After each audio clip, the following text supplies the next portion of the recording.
Hey there, you got anything to say? No, just my basic. I'm probably so when I'm just gonna tell you like why I left creationism and the whole Yep. thing about it. So like one day I was just watching Kent Hovind and I'm just like, okay, so why he's when he said, oh, I believe that the Bible is literally true. Well, if it's literally true, then why does it say Jesus was a vine? Hmm. It doesn't make any sense. You can't interpret something that was written 4,000 years ago to be literal true. Like it just like they writ differently back. That's why I say it's a cycle scholarship because you got to take like what they write at their history time scale and how they wrote. Like they wrote very methodologically and use metaphors and stuff. It wasn't meant to be taken like for example, the creation account is not meant to be taken literally. It's more like a poem because if you read it, it constantly says then God said. If it was literal history, then why is it not written by like the rest of Genesis? It's you know Yeah, I Hmm. agree. I agree with your thing about not taking everything literally or that historical framework. Like like I think when I was in church, my pastor explained it like that. Like back when the Old Testament, when the Jews were allowed to eat pork and stuff, but I think that's more like they said that's the way he explained it was it's more because back then the pork was you couldn't really cook pork back then or something. Now you can. Uh, exactly.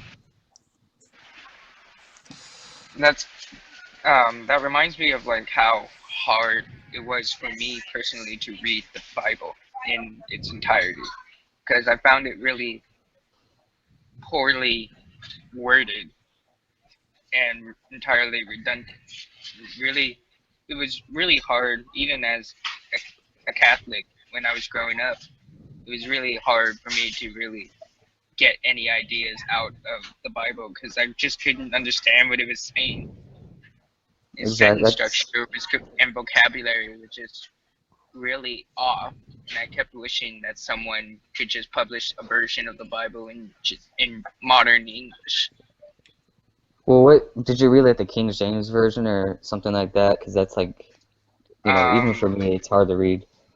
I think I read a lot of different versions, but none of them really helped with that problem. Uh, Yeah, really, unless you can learn to read original Hebrew or Greek or Aramaic or Latin, that you really don't know what the way it's been And that translated all these that brings up exactly. the question of like, 100 years. is It's this probably thing, been mistranslated a little bit. and that brings up a question like, if this thing was supposed to be taken as literal history, why was it so poorly written, like, and redundant? Like, why, That's if God that's wanted to tell us how things went, wouldn't He want to write it down in a way that made sense to everyone? exactly. And I don't think God meant to do that. I don't think God wanted to, give us the full story because mainly just there's really no reason for us, all I think all God wanted us to know is that he's our creator and that's it. I don't think he wanted to tell us the history of how he made things, but just that he's our creator and that he's our God. So that's the whole thing with young Earth creation is that they don't understand like on a scholarly level that it's not meant to be taken literal. Like the author did not write it to be taken as literal truth. So, Do you think that's that they imply knowledge about God that no one really knows by asserting that all of these things are supposed to be literal? um I think when you talk about the historical narrative, but when you start talking like about the because I know there's a lot of poems in the Bible.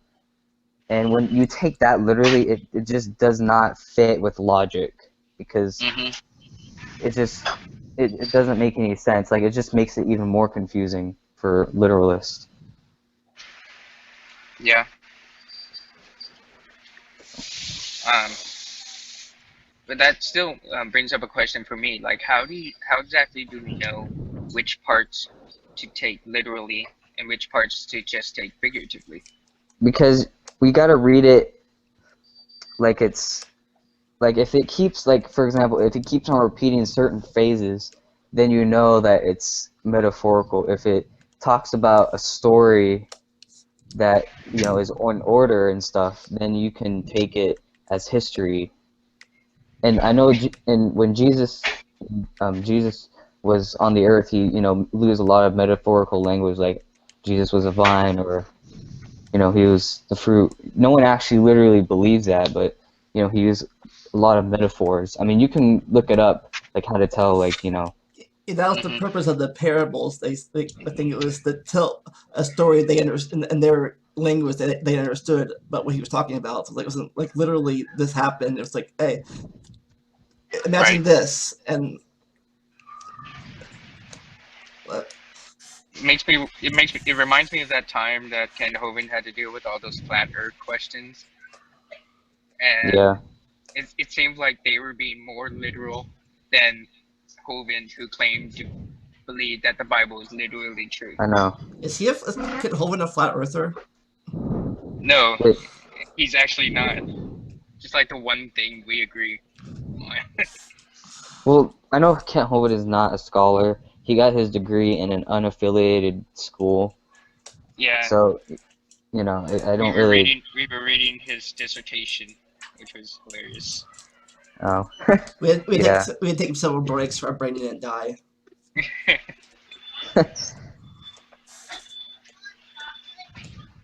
But I think he just uses that to increase his authority level, And obviously. that's why, I mean, if you really like if you truly wanted to interpret it literally, you would have to for one, you would have to believe that Jesus was a literal vine. You would have to believe that the earth is flat. You would also have to believe He was a that he was a The vine, Earth doesn't move at all. a lion, a lamb. He's a shapeshifter. yeah, and that's why it's not meant to be taken literally. And that's the exact reason why I left Younger Creationism, is because of that reason.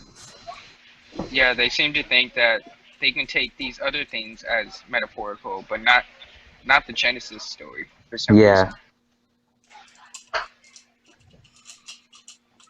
It's part of their false dichotomy, I suppose. Yep. And Okay. I still think it's funny that plants were created before the sun was. and Right. that's yeah.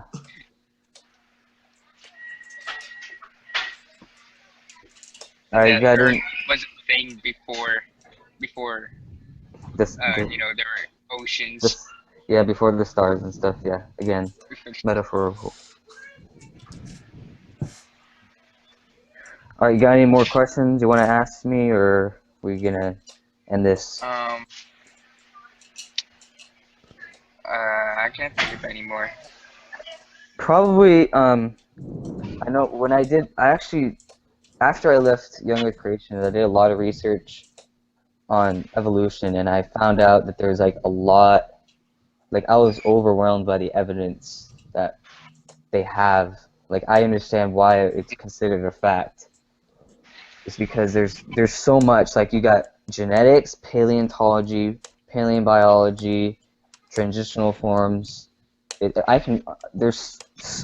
I was overwhelmed by the evidence that evolution has. Yeah, it's pretty compelling because you can come to the same conclusion from many different areas.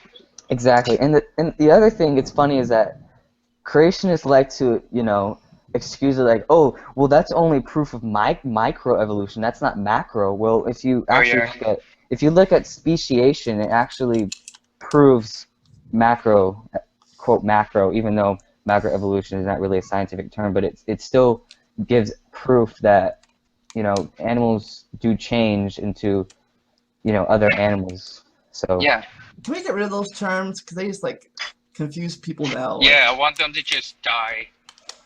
Like But it seems like I've gone into like more and more um I mean, like, I've approached more and more people who seem to think that micro and macroevolution are legitimate terms, which They're is not. like, I'm sort of like torn between whether they are or not, because on one hand, it seems like an unnecessary distinction. Like, evolution is evolution, regardless of how much time has passed, right? Yeah, But Yeah, it can be useful to use whether to specify how much time has passed compared to how much time has passed for another set of evolution, right? So like exactly. one can say that more changes occur in a macro evolutionary scale, but when it comes to small changes, you're only going to work with a micro evolutionary scale. yeah. It's like Richard Dawkins said in his book. There's never really a point when one animal becomes another animal. It's like slowly changing, like Yeah. and 500 years later, it may be a little bit different. But there's only one point, like, oh, I gave birth to another species.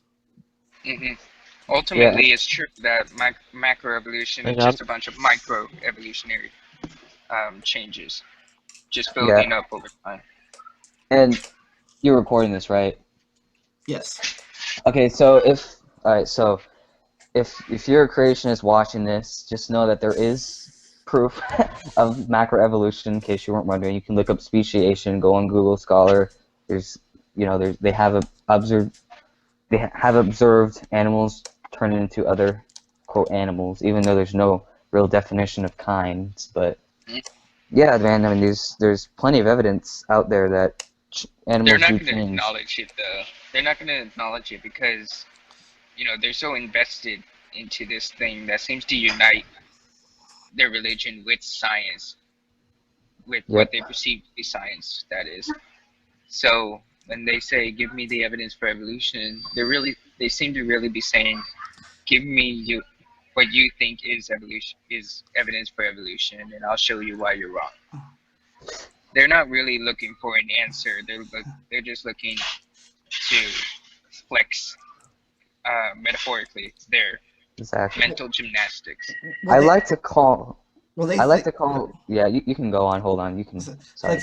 well, they think evolution is a religion somehow. I don't know how they think that, but Yeah, And yeah, this, that's the other thing is that as I was doing my research on evolution, I quickly realized that it's not a religion. It's a science. Like when scientists say it's a theory, they actually mean it. Like it's not a religion. It's a science.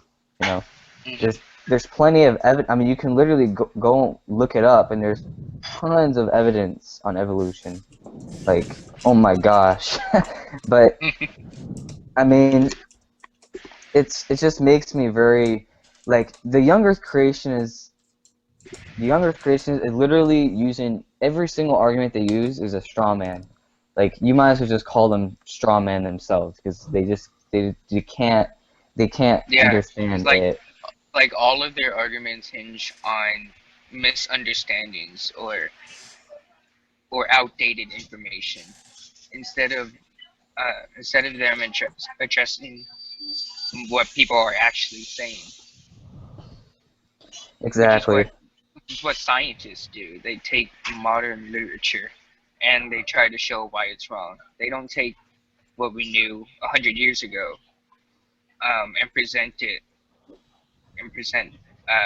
their reputation to that, because science can only make changes with what's happening now rather than what happened several Exactly. years in the past.